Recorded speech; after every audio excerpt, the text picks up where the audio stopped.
Daniel Dubois has very recently changed trainer and has now gone with the hugely experienced Don Charles.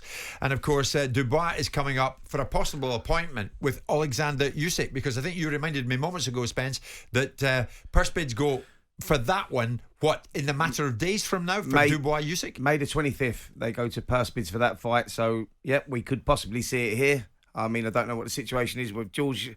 George will put it on here, or it could even possibly, I'm hearing, could be in Poland if Usyk side win it. If indeed purse bids work in this one and the fight actually goes ahead, what chance would you give Dubois against someone like Usyk, Spencer? Well, look, he's obviously a huge underdog, isn't he? Daniel Dubois, limited experience at that sort of level. Alexander Usyk flying high off those, those victories over Anthony Joshua. You'd go heavily towards Alexander Usyk, but Daniel Dubois, the WBA regular champion, and he wants to take his opportunity and he'll give it a go.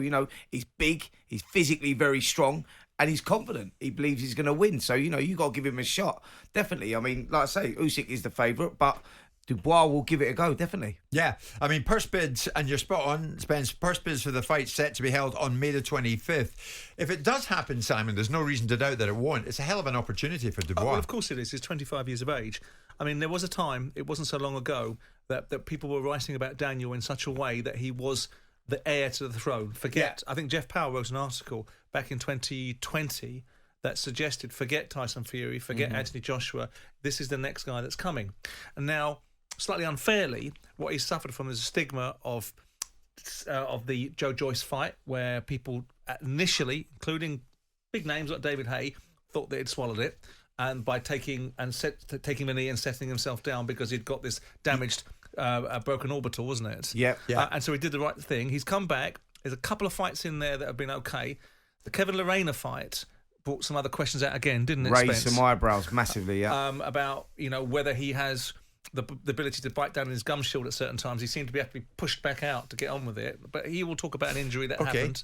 Well, let's hear from talent. Let's hear from He's Don. a huge talent. Daniel Dubois' new trainer is Don Charles, and Don is back with us. Don, good to have you on board this afternoon. I was asking you, tell us about Daniel Dubois at the moment, before the purse bids are set on the 25th of this month. What kind of physical shape is Daniel Dubois in, Don?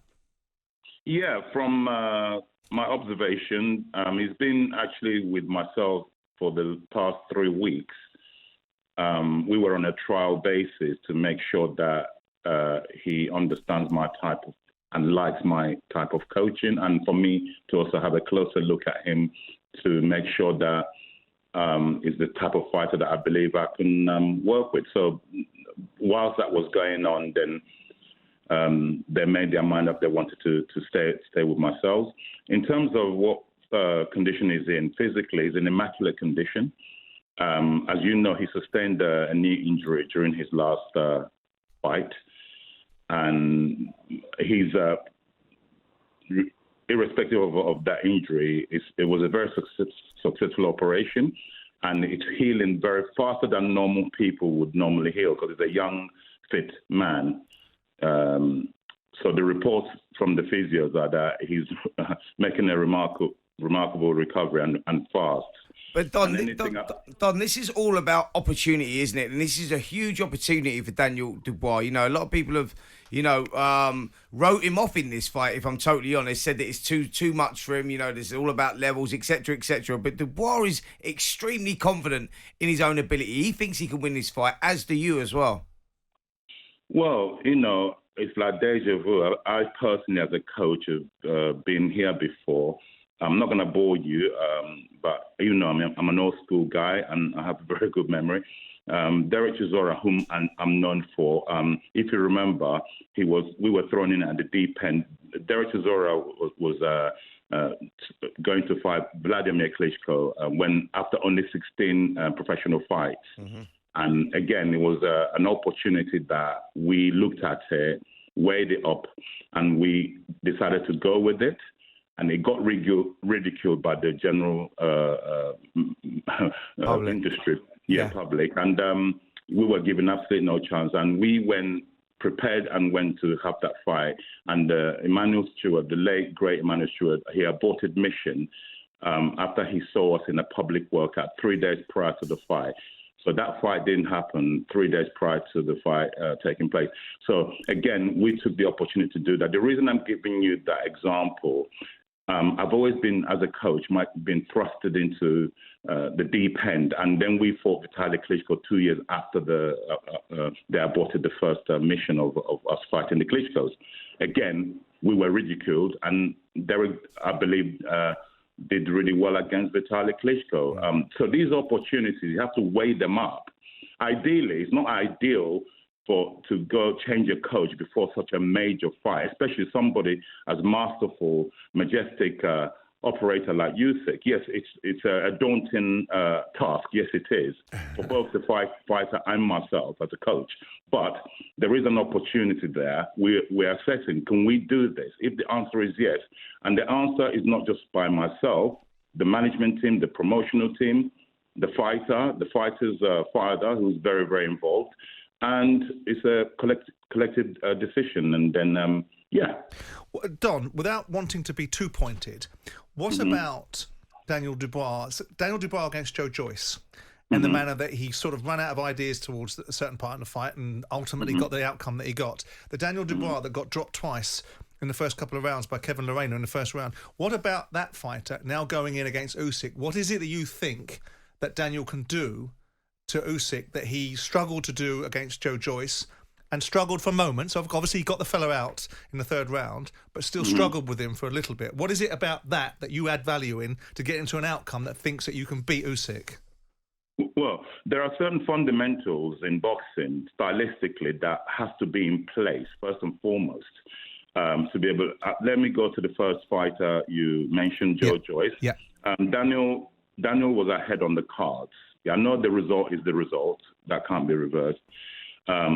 He was ahead on the cards. All he didn't do in that fight, call it inexperience, call it whatever you want to call it, and we have to give credit the Joyce that was doing the right thing on the night.